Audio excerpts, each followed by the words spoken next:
and welcome to another episode of Worst Collection Ever here on the Sideshow Network.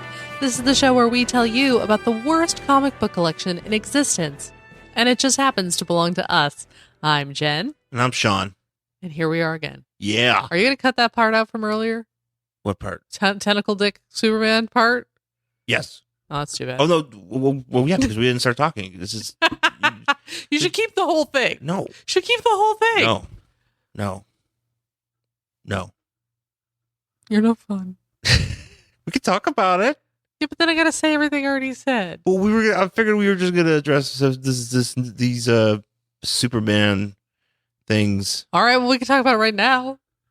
Well, right. So basically, there's a new picture that came out the week that we were taping this, of the new Superman. Yes. Who's going to be the TV Superman, who's going to be on the Supergirl show. Yes. And the official picture that was released is strange for me because his head looks smushed. Yeah. So I'm not sure how I felt about it, but then I was on Instagram and a friend of mine had posted a picture of him taken on set where he looks much better and has dat ass, basically. Dat ass. So I was saying that he kind of looks like a Superman that you would see in a porn parody. Yeah, but I was saying he's gonna swing both ways. Yeah. Oh, I think Superman already does. That's my personal thought. Well, he's into everything. Well, yeah, I figured he's an alien. Why not? He's an like, alien. He's like, I can put it anywhere. Yeah, but I feel like it's probably like a tentacle. Mm-hmm. Like he's gonna give you the super squeeze with his tentacle penis. Yeah, that's what he calls it. My rap. My thing squeeze. About he's just like, he looks like Kumail Nanjiani to me though. I think I would enjoy a Kumail Superman. Here's the thing though. I don't think I would. Kumail's great on the shows that he's on. I'm blanking on Silicon Valley. Yeah. But I don't want to see him as Superman. I just feel that we needed more of a Henry Cavill type of man. Or Richard, Christopher Reeve type of man. Because Christopher Reeve, by far, is the best Superman. Like, if you're looking like what a definitive Superman looks like, it was Christopher Reeve. Oh, yeah, absolutely. No, agreed. Henry Cavill looks great. Brendan Routh, I thought he was fine. He's probably the best actor Superman, I think. What does that mean? Or maybe, I don't know. There was something about... He did a good job of trying to carry on Christopher Reeve's Superman. Yeah, that was what he was trying to do. Maybe that's what I'm trying to get at. Because it was I feel still like, weird. Because that's a movie like the acting isn't terrible. No, but the story is miserable. But the story is ass. The story is a disaster. But it's one of those movies where it's like deadbeat dad Superman, and I don't even know what the fuck was going on with Lois Lane. Yeah. What? Well, she was basically, aside from sleeping with Cyclops. Well, the thing about her who is also was a really great guy in that movie. Well, James Marsden gets shit on him. He really does. I think I want to say that in this movie, in this Superman Returns, Superman is if anything is third build. Because I don't know if it's actually like that, but he is third build because Kevin Spacey is the big star. Well, yeah. And Kate Bosworth was a much bigger star than Brendan Routh at the time. Mm-hmm. Even though he was Superman. Yeah. But I digress. James Marsden didn't even get billed. No, he didn't. Because he constantly gets shit on every single time. It's not like he does a bad job. Like, he's just an actor. Well, no, but that's the thing. But he's known as playing Cyclops, and Cyclops is one of the shittiest people. I know, but that's not his fault. No, I know that, but it's kind of like he did a good job. It's kind of like Cyclops. That guy who kind of like what's his fucking Carlos, what's his name on The Flash? I don't know the actor's name, but he plays Vibe. Oh yeah, Vibe. And I'm just like, I don't care who you become. You could go on to win 1 million Oscars. I'm still going to not like you because you played Vibe, and Vibe sucks. I just do not like Vibe. Even though he's not terrible in that show. He's not terrible in that show, but you just don't like the character But the of Vibe. fact that he plays a person... A character that you don't like. That I don't like, that I, I did not like. You actively despise, I would say. I don't know why. And the thing is, you're anti-vibe. And he's useful in the Lego games because he has, you don't need to use. He has the sonic powers to break Lego glass. You don't need the special Batman suit to do that. Right. You can just use vibe. But you still don't like him. But I still don't like him. Anti-vibe. But and on the Flash, he's fine. I mean, he's fun. I mean, he's a bit, like, it's a bit hammy. Well, the character, but I think that's kind of where the point. I think kind of that's shown that in the first place. The show is kind of hammy. Oh yeah, it's campy. It's campy, but it's fun. It's campy, and it's got a lot of heart to it too. It does, which I appreciate. Although I think this season's going to be a fucking mess. I just feel like considering the previews and stuff like that. I haven't seen the previews yet. I still want to see Supergirl before it finally comes to CW because I had to make the hard choice between Supergirl and Gotham. Well, shit, this one has and I made Tornado. The wrong choice by watching Gotham. I think everybody made the wrong choice with Gotham. Just nothing but wrong choices. Yeah, but it's still coming back. So, anyways, how are we talking? Oh, we were talking about Superman. We were talking about Superman and dicks. Yeah, sure. So I guess let's get into our books. Yep. We need to talk about the Uncanny X-Men. Number 192 from April 1985. Yep. I would say we don't do a lot of X-Men on this show. No, we don't. We don't, because the X-Men's kind of like Spider-Man, where we find them to be a bit tedious. I like the X-Men more than Spider-Man, though. I agreed. And I mean, it's hard for me to read the X-Men because I loved the cartoon. Obviously, when I was a kid, I'd set my fucking alarm to get out of bed. I think every it was great. Cool, nerdy, cool kid. Yeah, I use it all the time.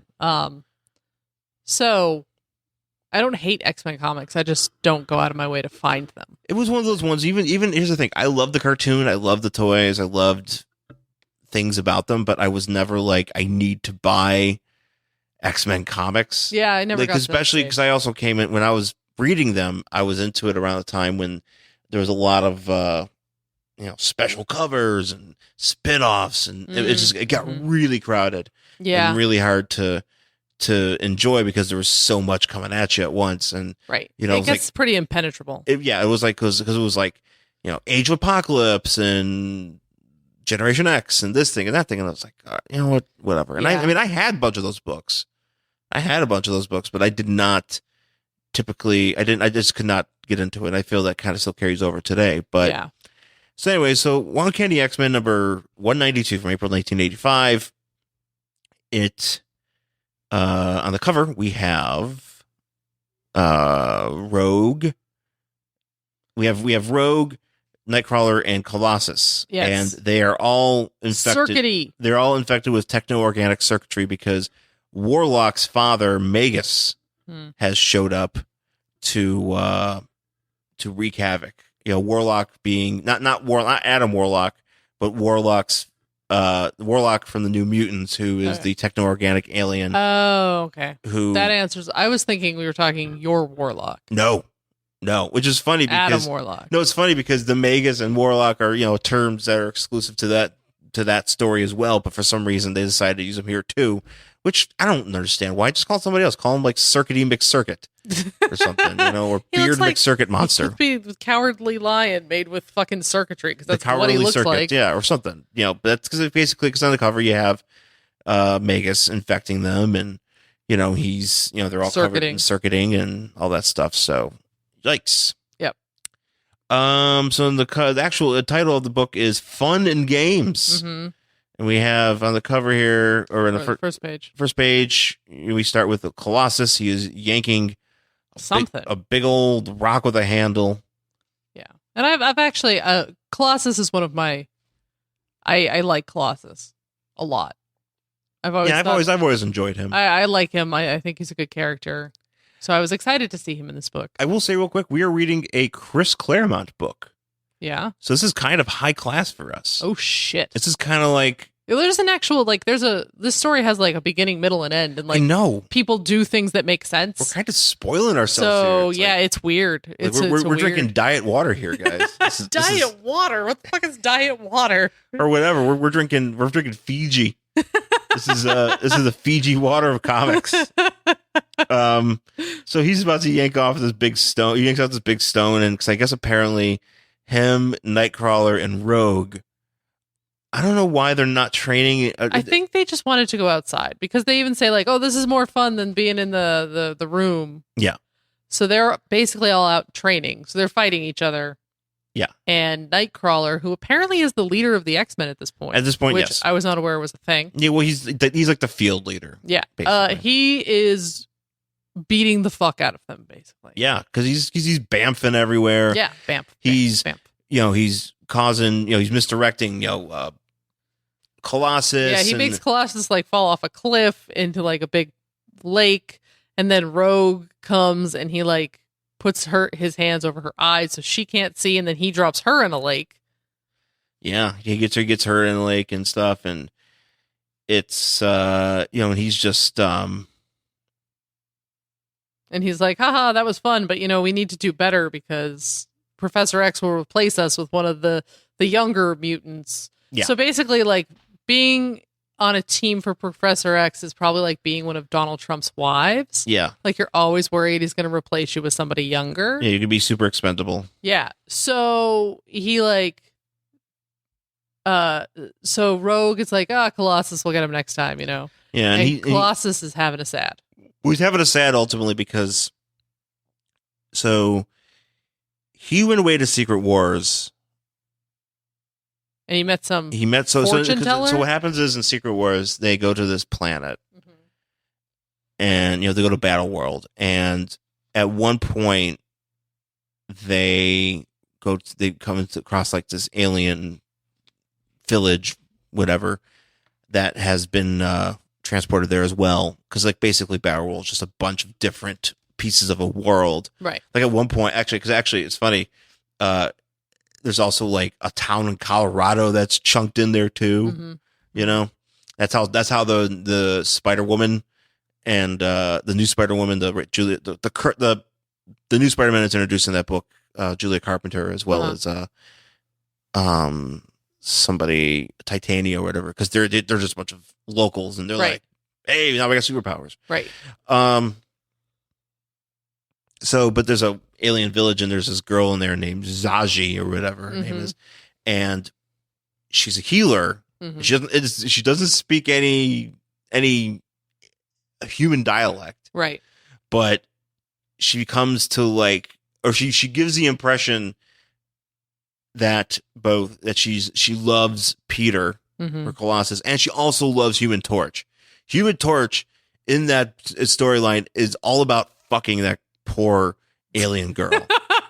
And Peter's just like, oh my god, like he falls for her hard, but Peter, Human Torch is like, no, I'm gonna fuck her. I'm gonna fuck her. Like he is so like, and Ben just like, and Hulk's like, Hulk watch too, Does Human Torch fuck her? I don't know. I think he does. I think something like he's because she's like, alien language, smile, and he's like, oh yeah, all right, baby, yeah. Alien dick. He's like, yeah, you ever see one of these? You know how that is, You know how one of these works? You want to see my human crank? No. Human crank. Human crank. Anyways, so he's having an issue because Kitty Pryde is coming back. Right. His underage girlfriend. Yeah. Is coming back. Good job, Colossus. Yeah, Colossus has got some issues. They all have issues. Well, it's X-Men. Colossus is a pedophile. Human Torch. She's like, oh no, it's Chris Hansen.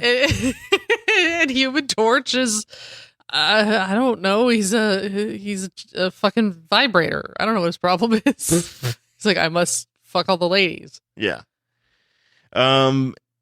So he's upset because Kitty's coming back from somewhere, Japan with that's right, with Wolverine because they just had a miniseries together. Yeah, and so because Wolverine goes to Japan and does like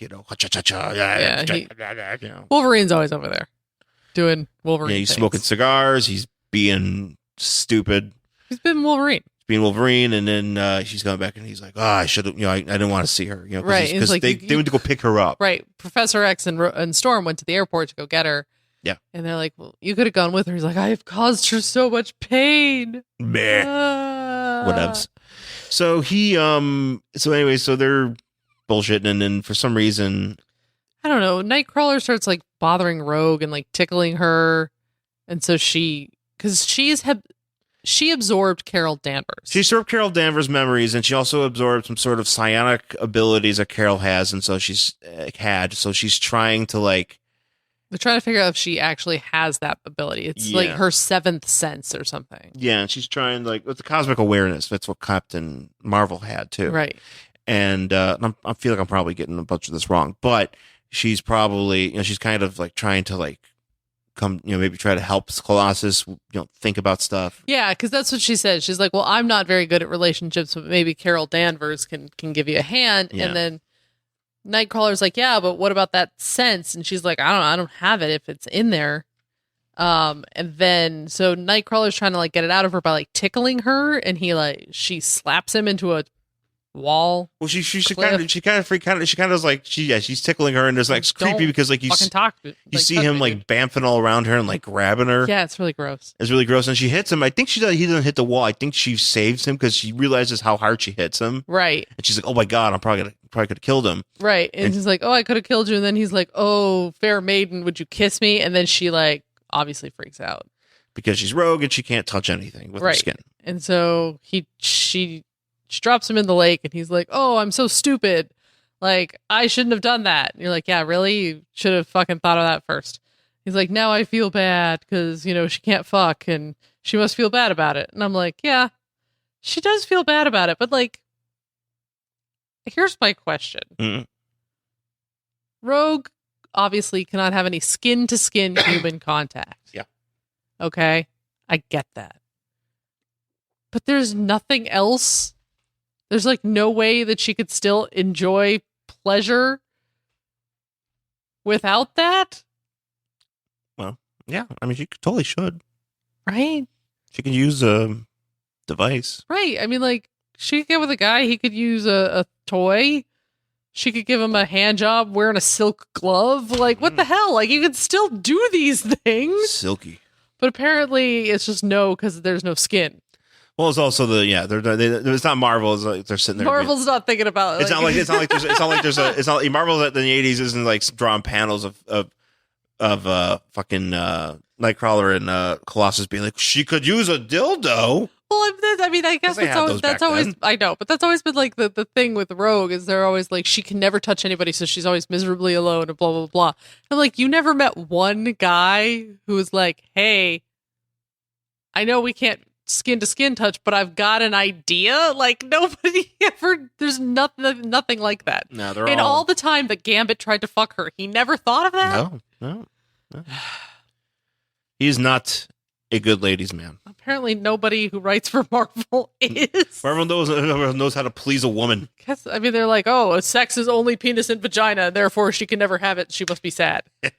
Let's not do any other possibilities. They have a big sign that just says donut and hot dog. Yes. It's just that Sausage Party movie. Yeah. That's a nightmare. Yeah. I think, what was it, last week you shared the trailer with me? I did because it's been out for a while, but yeah. I just haven't paid attention to it. I hadn't either, and then I saw it and I was like, I can't be the only one to see this. I think I said this to you. I said, if we go see that movie, I will be screaming the entire time. Because holy fuck. We will not be seeing that movie. It's horrifying. It's a terrifying premise. Yes. That your food comes alive and has eyes and mouths and brains. And dicks, apparently, wants to have sex. And they want to fuck and they want to talk. And I'm like, ah. And then they're horrified by the fact that they're going to be eaten. And this is the thing that there's no, like, oh my God. It's not okay. None of it's okay. Look, I was okay with the food fighters back in the 80s. I was okay with that. I had the toys. I had Corporal Corn Dog and whatever the fuck those stupid toys. I have no problem if you want to have anthropomorphic food. I have a problem when you have anthropomorphic food and then you, on top of that, you put anthropomorphic food that fucks. I'm like, all right, whatever. It's stupid, but I'll go with it. But then on top of that, you put anthropomorphic food that fucks and now has to save its life from being eaten by humans. That's where I get real fucked up. The only food... Because now I'm supposed to feel empathy for the very food that I am supposed to eat. The only food that I'm okay with sentiently fucking is Pizza the Hut from Spaceballs. He's an established crime lord who's also made of pizza. Yes, he is. He's Pizza the Hut. I am okay with that. Other than that, fucking leave it alone. Only Pizza the Hut, the Shawn Merrick story. So Rogue apparently has like gone off to some abandoned mansion, and they're like, "Oh, we shouldn't go there." But then all of a sudden, some big like meteor comes crashing down, and then we cut to Professor X and Rogue in the airport. No, not Rogue. Not Rogue. I'm sorry, and Storm. Storm having a mohawk, which I have to say is my favorite Storm. Yeah. She doesn't have her powers though right now. No, she has no powers, but she looks fucking badass. Mm-hmm. So they're like waiting for the plane, which I guess is delayed. But while they're doing that, Professor X is like listening into people's stray thoughts and writing them down in a notebook. Because he does teach a course and like probably like mutant. I think he teaches a course in mutant studies in like Columbia or whatever. Yeah, but like that's really fucked up. Columbia University. Yeah. And this is where I start really realizing how screwed up his powers are. Yeah. And how fucking dangerous they are. Yeah. Because he's always presented as on a side of good, but this is not a good thing to be doing. Even if it's for research.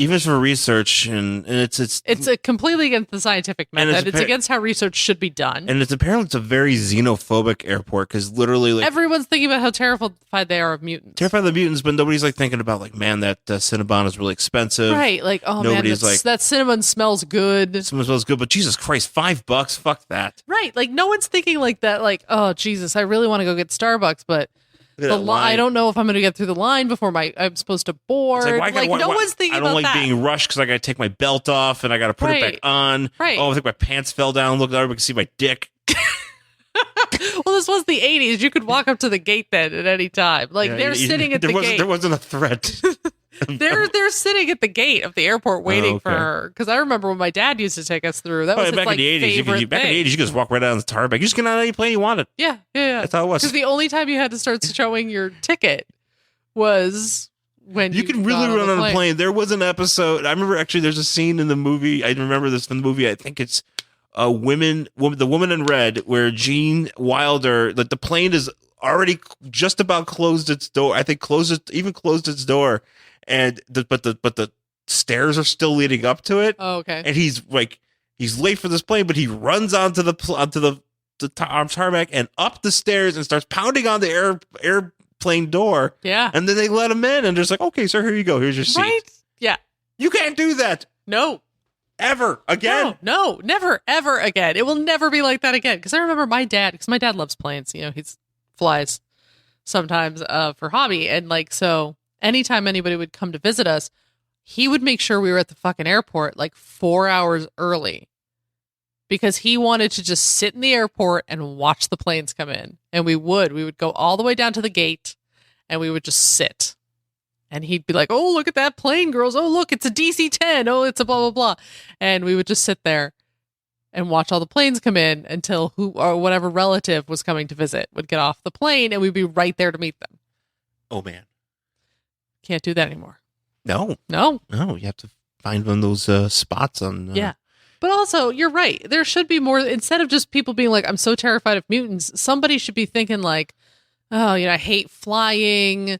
I hope my mom is going to be okay. Like they're going to go see their sick mom. They're going to go see someone's new baby. Well, there's a few of those thoughts, but I'm like, how come nobody's thinking? Most of it's just like terrified, fear, scared. How come nobody's 1985 movies was like, I really want to fuck Simon Le Bon? Like nothing of that's going on. No one's like singing what happened along. to Bo Derek? Whatever. Just like a lot of 80s thoughts. Yeah, no one's thinking 80s. Michael thoughts. Jackson, he's a good singer. Yeah. You know? Like, no one's thinking 80s thoughts. My Atari's on the fritz. Right. They're just all terrified. This is pre-Fox News. Yes. So yeah, so they're just sitting there, and then like I guess Colossus's sister Ileana is there, Magic. and she has a dragon. It's Lockheed. He's very cute. That is what's her name? That's Kitty's dragon. Kitty Pryde's dragon. I didn't know she had a dragon. Oh, she has a dragon. Yeah, the dragon hangs out with her and stuff, and it goes. Is it small? Is it like a corgi? Yeah, it's like a corgi dragon. Oh, and it goes like snort. That's adorable. And it flies around, and sometimes it breathes fire, but most of the time it's adorable. Yes, that's so cute. Yeah, so I'm gonna think it's a corgi dragon. I love corgi. Imagine a corgi, but also imagine a dragon. I like that. A corgi with wings. Oh, that's so cute. I love corgis. I love corgis to the point where one time we were driving down the street and Shawn was driving and someone was walking their corgi. I was in the passenger seat and someone was walking their corgi across the street on the sidewalk, and I saw it. I went, "Oh shit!" And I like pointed at it. I started yelling, and Shawn thought like we were about to die. I thought there was an accident about to happen or something, and you're like, "Oh shit!" I'm like, what? It's a corgi. I'm like, it's a corgi. Okay, I'm glad. So I can't control my reactions of corgis. I get really excited. There's one in our neighborhood, and sometimes he'll walk by, and I like feel like a creep because I stand at the window and just stare at it. Yeah. So corgi dragon, and so corgi dragon. Like, she's wearing a Buckaroo Banzai hat for some reason. And she's just like, don't let the professor see you. Yeah, and then, even though the professor should know since he's reading everybody's fucking thoughts because he's a creep. Yeah, he's like, oh, there's a dragon here. Oh, it's one of my friends. Okay. And then we cut to this is Rachel Summers. This who is looks like Annie Lennox. Yeah, well, it's the 80s in the Sweet Dreams video, basically. Yeah, that's exactly what she looks like, except she has a little bit of a mullet. So sweet mullets are made of this. Yeah, looking out the window, thinking about things. She's thinking about. She's from the future. Yeah, and basically, like, I think this is hard to explain for me. She is Phoenix. She's Scott and Jean. Okay, and I'm probably fucking this up. It's Scott and Jean Grey's kid from the future. If Jean Grey lived. Okay. Right. And so she's like an alternate timeline. She's basically an alternate timeline. I don't even want to get into this because it's so confusing. So it's like, basically like Kitty Pryde is. Well, yeah. So here's what happens. She's sitting there, she's staring out the window, and all of a sudden she has a flashback, but it's also a flash forward because it's a memory thing. And she's dressed like this character called Hound, who has been brainwashed to hunt down all the mutants so they can be killed. Yeah. But then Kitty Pryde is there, and Kitty Pryde is older, and she's like her surrogate mom. Yeah. And so Kitty Pryde's like talking to her, and she's like, we're going to go like do this thing. And then I don't even know what the fuck happens right there. I have a question. What's going on in this picture, just drawing here? Because it looks like she has very extended earlobes. Do you see this? Yeah. She was stretching her earlobes before it was cool. I think it's just a coloring error. Well, I know it's just fucked up, but like it looks like her ears are super gauged. Yeah, they're super gauged, and like so. So she's having this thing, and she's like, "No, we're trapped." Blah, she's having yeah. And she's like, "I'm not leaving you." And then Kitty Pryde says, "Dark Phoenix," and then she comes to with the current Kitty Pryde. Yeah, being like, "Hey, I just got off an airplane." And everybody hugs. Yeah, and they recognize each other at one point, and then everybody's excited. Wolverine's dressed like Hoss Bonaventure. Yes. He's like, I got from Japan. I'm Hoss Bonaventure, and then there's Lockheed. See, that's not weird. No. But then we get to we're back with Colossus and all them. So Colossus and Nightcrawler investigate, and then they come to where after where this big lake explosion was. They see all these animals and trees and stuff like that covered in this techno-organic matter, because basically what they've come to understand is because they're aware of Morlock, and they're like, oh geez, this is how like his species eats. This is what this looks like. And maybe they already kind of are putting two together about his father, because they kind of know his story is basically he escaped, as like to come. There's a It's a thing. Alien, blah, blah, blah. And Rogue comes to, because she flew into this building and then it just exploded. And now she's like... Because that's pretty much where what's his face? That guy. Magus landed. And then she's like, I have to get away. And he's like, no. And he's like, and he finds out that he knows, they know Warlock and everything. Right. And so... And she starts like trying to rip him and stuff. Yeah, she's trying to fight him. And then Colossus and Nightcrawler show up. And shit's going down and people are fighting. And then Rogue gets the idea. Oh, not yet. There's still more fighting. Fight. Well, actually, it was something where Nightcrawler, what he does is, so basically Magus grabs Colossus and starts like ascending with him. And what? Choose your own adventure. Oh, man. Is that a Flash Gordon look like? I don't know. There's a Choose Your Own Adventure ad in this book. And here's my quick story about Choose Your Own Adventure. I once was given a novel that was a Choose Your Own Adventure novel. I was not told what a Choose Your Own Adventure was. I didn't know it was a thing. So I just read it from cover to cover because that's what I did. And I did not have any idea what the fuck was going on. And then, well, maybe I didn't read it from cover to cover. Maybe I read a big chunk of it. And then I was like, wait. And then I finally realized what it was and how to work it. And every single time I would read it, I would always get eaten by a giant spider. Regardless of the choices I made, I always ended up on that page. Getting eaten by a giant spider in a cave. Dead. So I'm not good at it. No. Anyway. I'm not good at books. No, I suck at books, guys. So basically, Nightcrawler grabs the anchored part of Magus and he like bamps away with it because he can take things with him. Mm-hmm. And that really messes with Magus and thankfully drops Colossus before he can revert back to human form. Right. And then Rogue gets this idea. She's like, well, look, maybe I can stop him by absorbing him or something. And she like runs up and flies up and kisses him. Right. And it makes her all techno-organic-y. Yeah. But it also... it doesn't seem to really do much to him, though. Well, it knocks him. Yeah, it doesn't do much to him, but it kind of makes, it stops him. Right, for now. Yeah. But it doesn't stop him permanently. Yeah. And then he's like, they get out of the mansion and he's like, you fools, watch me blow it up. And so it burns. Yeah. So then they call in reinforcements. So this is when Storm and everybody else shows up. And this is again when we get to see Professor X just being fucking creepy with his power. Oh, what's he doing here? So they're here looking at all this stuff, being like, what's going on? And so all of a sudden, here comes a flashlight. Yeah. Oh, okay. So it's a cop. And Professor X is like, don't worry, I'm making him see us in civilian clothing. I'm making Wolverine look like Hoss Bonaventure. Right. Which that alone would be fine. But not only does he do that, he's like, I'm making him believe our story, and then once we're gone, he'll forget this completely. That's fucked up. Yeah. You could have just done one. He could have seen the X-Men, and you could have made him forget it completely. But he has to go through these, 3 different levels of fucking with this dude's head. Yeah. And I was just really uncomfortable with that. I'm like, oh, that's not okay at all.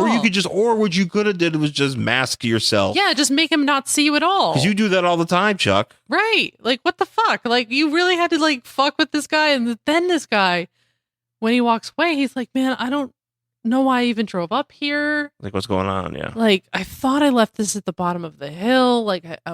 Something's wrong, but I'm not sure. So obviously this guy's very disoriented. Yeah. He gets back in his car, and that's when he doesn't realize that something happens to him. I'm assuming he gets techno-eaten. Yeah, he gets techno-eaten. So he's eaten by the beats. Good job. And then that's when he's like... by Magus, by the way. Magus is just like, oh, well, I guess I should disguise myself as a human and try to go find my kid. Yeah. And so then we cut to Professor X, who is walking. Oh, wait. I don't know why he is not in a wheelchair. So I must have missed something where Was he walking earlier? I don't remember. So is he not paralyzed at this particular point in time? No, yeah, that's right. That's at one point he wasn't. Yeah, because I think around Secret Wars, and I know you know this, but yeah, he was able to walk. Okay, and then he has to sit back down. And he's like a professor at Columbia. Obviously, he's a very smart man. So he's like, oh, walking. He's like, I love doing this. I'm so happy. It's nice to get out. I love talking to peoples. So great to be among normals. He doesn't say that, but And so obviously there's a bunch of students from his class who are like, die mutant. And then they throw a rock at him and they literally what he tries to do is he tries to freeze them mentally, and then he misses one of them. Yeah, he misses one of them, and they throw a rock at him, and then they beat the shit out of him. And they really beat the shit out of him. Like, it's pretty brutal. Like, there's blood everywhere. Yeah. And then as he's laying on the street bleeding, somebody grabs him and like drags him in, and there's like just puddles of blood everywhere. How is he not dead? I don't know. He should actually, this beating should have probably killed him. And then there's like a car, it's like snowing. And there's a card that says, peace on earth, goodwill to men. And then that's it. That's the end of this. End of the book. That's it. That's it. That's it for X-Men, Uncanny X-Men number 192 from April 1985. Would you read the next issue of this? Oh, yeah, I probably would. I probably would too. I don't know if I'd seek it out, but I'd read it. Yeah, I'm not 100% like, oh man, if I see this, I'm going to read the next one. Yeah, no, I mean, like I said, this is a coherent story. It has, shit makes sense in it. Yeah, I mean, it does, but I mean, at the same time, I don't know. I'm so bored by X-Men sometimes. Yeah. I don't know what it is, and I know this should be engaging. Yeah. There's heart and thoughts and there's like corgi dragons. And there's corgi dragons and there's, tickling and stuff. I mean, there's all sorts of fun things in here. Yeah. And, yeah. No. That's it. No. But yeah, it's whatever. Yeah. But, yeah, I'd probably read it again. Yeah, sure. I like finding out what goes on. On the back, actually, we have a ad for Star Comics. Mm-hmm, with Strawberry Shortcake. Strawberry Shortcake. And Planetary, who has returned to the Marvel Universe. What are those called again? Ewoks. Is that an Ewok? It's an Ewok. Oh. For some reason, I thought it was another little, like, fuzzy thing. No, there's Heathcliff. Heathcliff, yep. Strawberry Shortcake. Whoever the fuck that is. That guy. Shirt Tails. Shirt Tails. Do you remember Shirt Tails? No. Fraggle Rock. You don't remember Shirt Tails? No, but it says here Muppet Babies and Fraggle Rock, which I remember both of those. I don't remember Planet Terry either. Wait, is that Shirt Tails? Well, that's not Shirt Tails. I have no fucking idea. Get on. It's a moose. Moose with the sweater. All right. Well, that's it for that X-Men. That's how that goes. So we'll be back with another book. Yes. Okay. After this.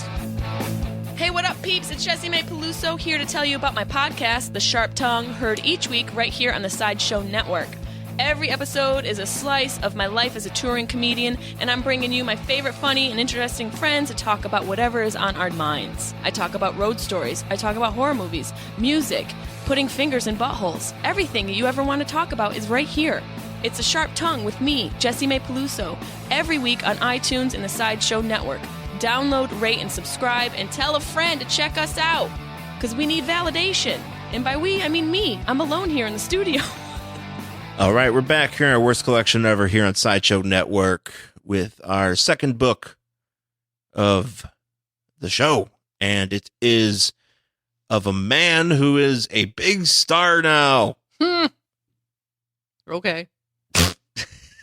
It's Aquaman, Volume 3, Number 5 from January 1995? Yeah, January 1995. It is the Peter David run that everybody loves. Mm-hmm. I think here I'm finding that not people either really love this because if you read Wizard magazine back in the 90s like I did, Peter David could do no wrong. Mm-hmm. Between the Hulk and this, mm-hmm. he was the fucking king. But I feel like maybe in hindsight, I don't think everybody loved it as much. So maybe because the big reason why I've talked about this a little bit, but the big reason why I really got back into comics in the past couple of years is because of a show that I discovered called the Fire and Water podcast, and it is the guy, it is the Irredeemable Shag who's really into Firestorm, and it is Rob Kelly who's really into Aquaman. and they talk a lot about DC and all this other comic book stuff. I mean, it's diverse, but they primarily focus on Aquaman and Firestorm, on their content. And I do hear him talk about these things, about these particular runs and all this stuff, and I get this impression that he wasn't a big fan. So, all right. But we are going to talk about Aquaman. We feel like we've kind of we've neglected him. He is going to be a big star. He's going to be drinking whiskey in Justice League. That Justice League trailer came out, or just the footage at Comic-Con a few weeks ago. Yeah. And that's where after Aquaman slams Bruce Wayne against a wall, Bruce Wayne goes, "I hear you can talk to fish," and then gives him a look that they look like they're going to make out. He's like, it looks like Bruce is just like, yeah. You want to see my electric eel? Here you can talk to fish. Like, yeah, you know what I mean? Like, then he gives him this look, and you're just like, What if it was? Sweet. It would be great if it was like, I hear you can talk to fish, and all he did was talk to Abe Vigoda as fish. Abe Vigoda's dead now. Well, I know it sucks. Abe Vigoda's dead, because that joke would have been much better if he was alive. He just shows up like, yeah, I can talk to fish. Hey, Abe. He's like, maybe he's going to take him to talk to Fish Mooney from Gotham. Oh shit, Fish Mooney. That's right. She's back. He's the only one. She's having people make grilled cheese sandwiches for her. That's right. Bake me a grilled cheese. What happened to her at the end of that season? I can't remember. Is she hanging out with Tommy Wiseau, Bruce, or no? She drove the bus. She drove the bus with the monsters. With the literal monsters. Literal monsters. Oh my God, there's monsters. That's right. They're literal monsters. And that's when Jim Gordon was like, you guys can handle it. Runs away. That's right. What a fucking asshole. Like, this is literally, Jim's like, I have to save the city. I have to save the city. Like, Jim, this is the worst thing the city's ever faced. Is like, y'all are fine. Run away. Forget that hoe. That's right. I don't remember what happened after she drove the bus. I know she crashed. She crashed the bus. I mean, and Penguin found out she was still alive, and everybody ran away. Yeah. Did she just walk away? Probably. Yeah, she must have just walked away. Okay. Anyway, so Aquaman, we can go on, but Aquaman's talking to Fish Mooney, and yeah, I mean, and actually, I love that trailer, part of that trailer, because he walks in and like Batman's like basically like Jesus Christ, do you not have any sort of like subterfuge or something? Like, he's walking in, it's like, I'm Batman, where's Aquaman? I know, that's what made me laugh, because as much as I thought the footage to this was much more interesting, so I'm like, all right, doesn't look too bad. Every guy he goes to talk to be like, will you please join my group, like, come join my club, he goes as Bruce Wayne. Yeah. And it's fine if he goes to meet the Flash, because you're like, all right, it's just one dude sitting in like a hideout, very well dressed. Fine. But he goes as a highly recognizable Bruce Wayne, who has been in Turkish Air commercials, who has his fucking face plastered across all forms of media across the world. Yeah. And he goes as Bruce Wayne to go find Aquaman. So when Aquaman shows up in a little group a couple months later, don't you think people are going to put two and two together on who the fuck came looking for him? No, because it's just the one guy wearing a mask. Jesus. And well, I think Flash has one too. But like, seriously, like, he's pretty much one of the only guys wearing a mask. Also in that trailer, nothing of him going up to Cyborg and being like, hey, Cyborg, I heard you're a robot. You want to hang out? And he's like, I guess. I'm a robot. I can't really do much else. Yeah. So the do robot things. Like, oh, let's go fight things. Yeah. But me and Wonder Woman are sitting here playing fucking Sim City. Just I'm cracking jokes, guys. I got jokes now. Guys, I've been doing a tight five. I'm gonna do that Arctic open mic that Superman runs. Yeah. I took it over, guys. I'm gonna be the host.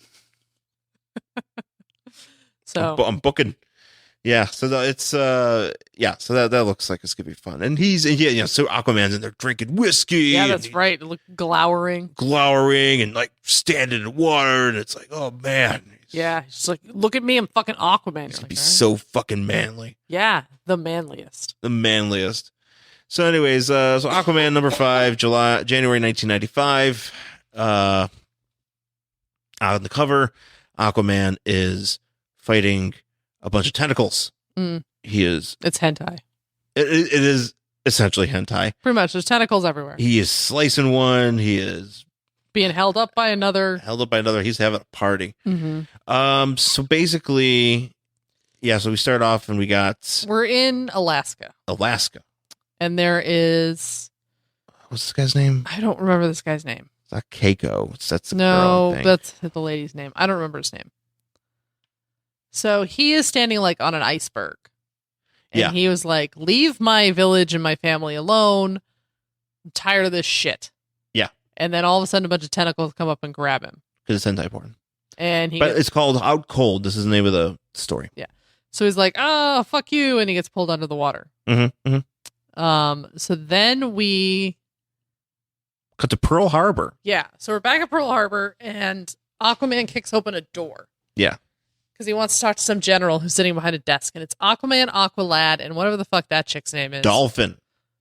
She wears jean shorts. Oh, she swims in denim shorts. Dolphin is she a NeverNude? Is that why she's wearing those shorts?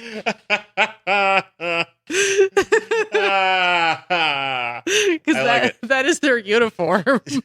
There are dozens of us. So they kick open the door. No, I'm just thinking about NeverNude.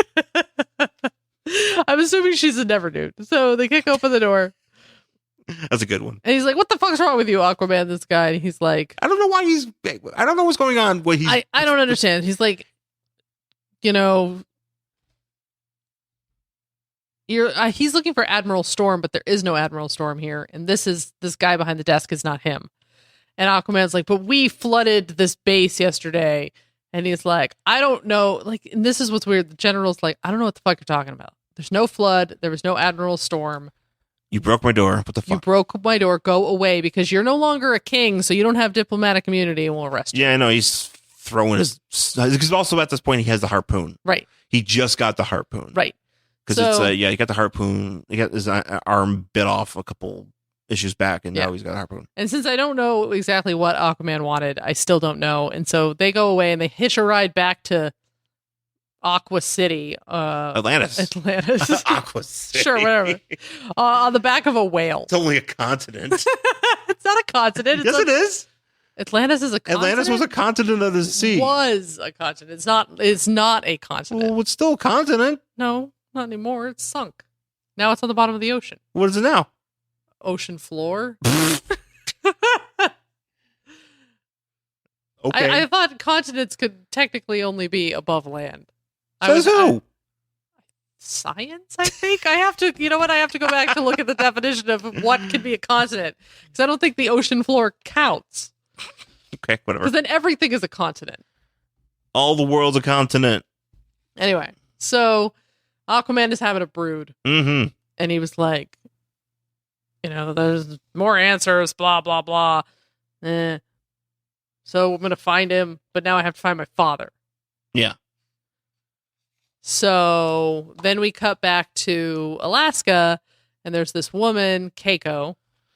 Yeah, what's this fucking guy's name? She said... Koryak. And she's just like, oh, he must be dead. Because they're like Eskimos. And I'm so sad. My son is now dead because he got eaten by hentai porn.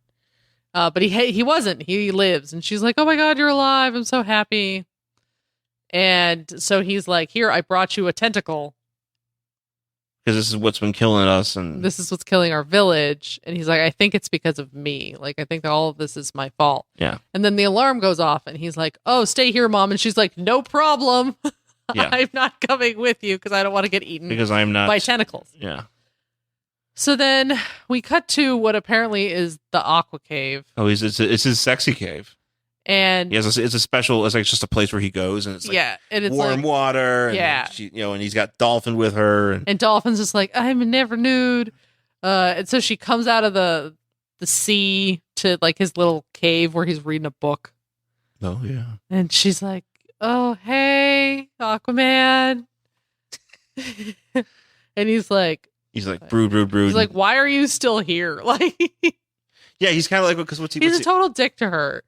And she's like, oh, here, there's time for other stuff. And they start kissing because she wants to have sex. Yeah. Although I'm not sure how you have sex through denim shorts, but. Yeah, I know. What was NeverNude, Yeah, who knows? So issue. As they're kissing, he goes to grab her, but he forgets he has a harpoon and he stabs her in the arm. And he's like, oh, I'm sorry. And she's like, it's okay. And he's like, I don't even know you, man. He's having a bruise. Yeah, no, he's like, woman, I don't even know you. Yeah, he gets all pissy. He's acting like a dick. Yeah. He is the Batman of the underwater world. Yeah. Because he's acting like a dick. So then, okay, so what the fuck is Garth doing? What is his thing? Aqualad goes to talk to some guy with really weird hair. He talks to he's what's his name here? I know his name. I read these things, I know.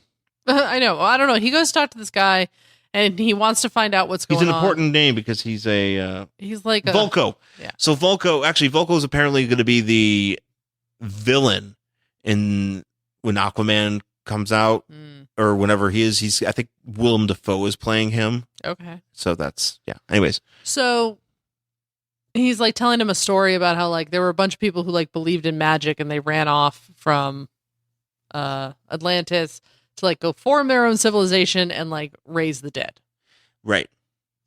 And he's also wondering, well, did they maybe they raised Tula, Aqua Girl, who died during Crisis, right, way back.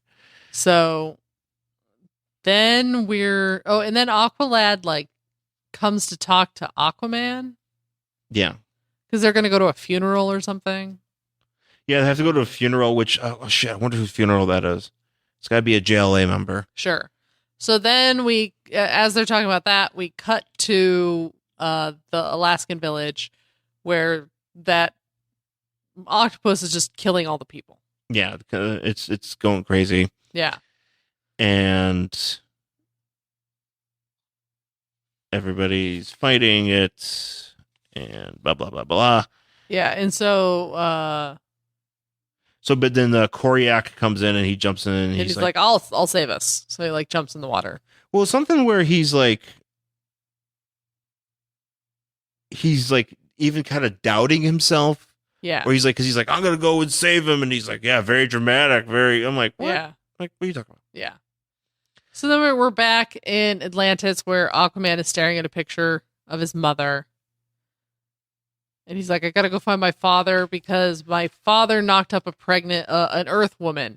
But I always thought it was the other way around. Well, hang on here. Let me see. Your mother is your dad. Those chronicles say your dad's centuries old. Why do you want to track him down? Because he's haunted me. He got my mother pregnant and abandoned her. Okay, but how you got to find him?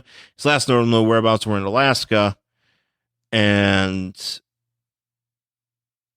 it looks like Ocean Master. I thought Ocean Master was his brother. Yeah, that's what I don't understand because I always thought that it was his father was just a regular land guy. His father was a land guy and he had sex with a mermaid. Right. Or a sea lady. And so who the fuck's that guy?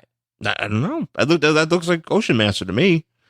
I don't know. Because that doesn't make any sense to me because that's what I always thought his origin was like. His dad was just manning a lighthouse and he met a mermaid. They had the sex and that's why you have Aquaman. So they go off to Alaska or whatever, and then back in Alaska, the Koryak jumps out with a bunch of dead bodies. Yeah, he's like, oh, I couldn't save them. And then people are really mad at his mom because his mom shows up. They're like, we know about you. It'd be better if you just left. Yeah. So... there's still a lot of switching back and forth here. There's a lot of switching. So now we're back in a car, an underwater car, because Aqualad was I'm going to go figure out what's going on with those magic people. Yeah. Dolphin, do you want to come? And she's like, nah. No, I want to fuck Aquaman and his weird harpoon. Even though he stabbed me and he hates me and he has no desire to hang out with me, I'm just going to make myself a nuisance and follow him around. Why is he letting her? I don't know. And I don't know why she's putting up with it. I don't know why she's not I'm out. I'm going to bounce. I'm going to go hang out with Aqualad and play with this cool gun that just blew a hole in a wall. That's way more fun. He's I'll go play with guns. Broody, pain in the ass Aquaman. And Aquaman's driving a water car. Yeah. And he's kind of I don't want to swim all the time. Yeah, I get to drive a car too. I have an Atlantis water light driver's license. And so Aqualad's like putting on a uniform or whatever, and he almost kills a guy. And so then we finally get to Alaska, and Aquaman surfaces in his car, and he's like, "Hey, fisherman, I'm looking for this person." And this is where you get to see Aquaman with his harpoon and his pants. But this is what I didn't understand. He's got like a metal arm brace. Yeah, that's like his armor or whatever. But it's only on one arm, and it's on the arm that has his hand. It would make more sense if this was where his harpoon. This is how his harpoon was.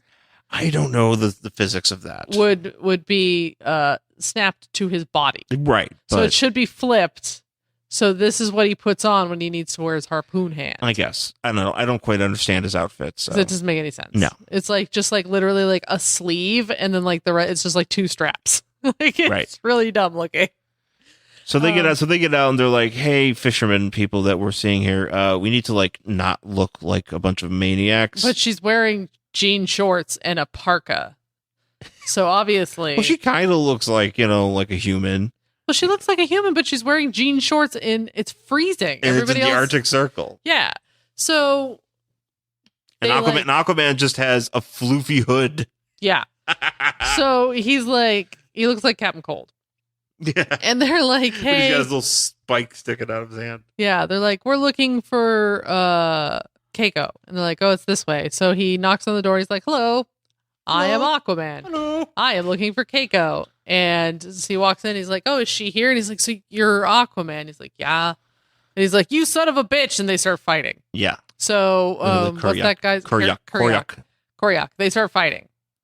So they start punching and fighting and fighting and punching. And he's like, oh, you're a good boy, but I don't know what the hell's wrong with you. Why do you want to fight me? Punch, punch, punch, punch, punch. So as they're fighting, Keiko finally shows up and she's like, Arthur? Well, and as he's fighting, and she's like, "What?" It's like Arthur, and he's like, it's like, "What the fuck's wrong with this kid? Why is he trying to?" Because you keep out. I owe him, and Arthur's like, he owes me. Who is this little bastard? And then the woman starts laughing, right? And she's like, "It's like that's so funny because he's your son." Yeah, because literally the fight stops, and it's like, "Why are you laughing?" It's like, "Because he's your son." Dun dun dun. Aquaman has a son. My son. Doing it for my son. Aquaman's son. He's going to go on Chopped and create Does that guy ever show up again? Is he important in any way? I didn't do enough research as to see if he's actually a dude. I think that this is a whole development and stuff like that. But as far as I know, yeah, I don't think anything really... It doesn't matter. It doesn't matter because it's DC. It's probably already been erased. I'm sure. I'm certain. I'm sure that guy probably doesn't exist. He's in probably continuity anywhere. Yeah, nobody cares. Or maybe it was revealed that it wasn't his son. They probably retconned it already or figured out a way to get out of it. Yeah. So, but Aquaman having a kid. Yep. Having a son and hanging out with NeverNudes. Whatever. Jesus, I don't know. Aquaman. So that's Aquaman. That's Aquaman number 5 from volume 3 from January 1995. Would you read the next issue of this book? I mean, I'm not going to look for it, but if I was given it, yeah, I'd probably read it. I'm not. You don't want to know what happens with Aquaman and his wandering dick and his... Do not care. And his NeverNude friends. I just need to go back and get some history from the wiki about these guys and just figure out, because that's all I need. I don't need to read about the further adventures of Aquaman and Eskimo Sun. I do not care. Yeah, I do not. Enough. I'm bored. Yeah. I hate random children in books too. Yeah. So well, he's not like a little kid. He's not like, I know, at least he's an adult. But he's a grown badass. Yeah. I just hate I will say that. He's a grown badass, and he's a grown badass. He's actually a much more engaging character than the other people in this book. Than Aquaman himself, as far as I'm concerned. Our Aquaman himself just is such an asshole, and he just broods his way through this book. But then there's stuff that I'm like, I don't even know what the hell's going on, because he's yelling at. I mean, granted, I'm not reading this in order. We're just reading this randomly, but it's like he's yelling at this guy. He's yelling at he's bitching at or Dolphin. Aqualad and Dolphin. And it's kind of one of those things. The same thing happens with Batman, where they're so terrible to everybody around them, and yet everybody just hangs out with them. Nobody says fuck you and walks away. Bag of farts. Which they should, because no one should be treated this way. I don't care what kind of powers you have. I don't care what kind of money you have. You don't get to be an asshole all the time. Yeah. For no fucking reason. Yeah, just give me Aquaman. Like, go to fucking therapy and stop bothering me. Like, it's not fair. Yeah. So no, it's. But I'm brooding and complicated. I still want to have sex with you, even though you treat me terribly. Yeah, this is actually. That's what it is. This is, to be honest, this is super 90s. Yeah. Oh yeah. Like if we're going down the, if we're like, oh well, this is indicative of the 90s. Like it totally is, because you got a brooding hero who everybody loves, who people love, and he's like, but I'm so tough. Oh, But I've got complicated problems. I got long hair and a beard now. Yeah. Also a half sleeve shirt thing. Yeah. So that's this sort of situation will definitely revitalize the character. Yeah. Like, because I remember, again, reading Wizard Magazine, it was always like the joke about Aquaman. He's just some guy in an orange sweater that talks to fish. Right. But, this was very different and very unique, and, it made it, it drew a lot of interest to the character and sustained itself pretty good for a couple of years until they probably just did something else with it. But, yeah. So that's it for Aquaman, and that's it for this week's show. Thank you for listening. We will be back next week with another books and other comments and all the stuff we do here. I'm hungry. Okay. Well, you can go get some food. I know. I'm thinking about food. So thanks for listening. Please check us out on Twitter. I'm at Angry Hero Shawn, SHAWN. That's my Instagram as well, Angry Hero Shawn. Also, the Tumblr for me is theangryhero.tumblr.com. And I'm at Jen Stansfield on Twitter and Instagram, jenstansfield.tumblr.com, and jenstansfield.wordpress.com. And of course, SideshowNetwork.tv is where you can get all of our shows. Please go to iTunes for our show, Weirdest Collection Ever, and rate, subscribe, leave a review, tell a friend, give us 5 stars if you think we deserve it. Be cool and have fun with the podcast and with podcasts in general. So that's my PSA for today. Good job, babe. Okay, folks, thanks for listening. We'll talk to you again next week. Bye.